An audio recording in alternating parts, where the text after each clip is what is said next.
Surat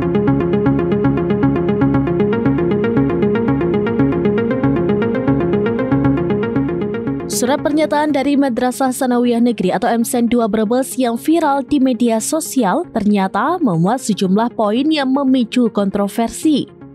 Surat yang ditujukan kepada orang tua siswa terkait program makan bergizi gratis atau MBG ini menuai kecaman karena dianggap berupaya lepas tanggung jawab jika terjadi insiden keracunan.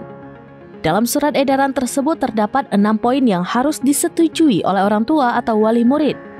Salah satu poin yang paling disorot adalah tentang penolakan tuntutan hukum jika terjadi keracunan makanan. Pihak sekolah beralasan keracunan bisa disebabkan oleh faktor di luar kendali mereka atau panitia.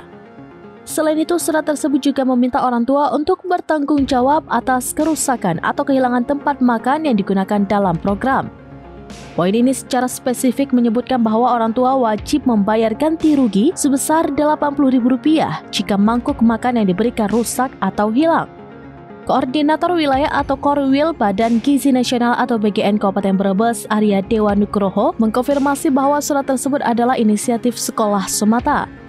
Setelah mediasi, pihak MTSN 2 Brebes mengakui bahwa formulir tersebut ditarik dan diklarifikasi hanya untuk mendata alergi siswa. Walau demikian, isi surat yang sempat beredar telah menunjukkan adanya kekhawatiran dan miskomunikasi yang terjadi di tingkat implementasi program di sekolah. Kini, MTSN 2 Brebes telah sepakat untuk mematuhi juknis BGN secara penuh.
Download Tribun X sekarang, menghadirkan lokal menjadi Indonesia.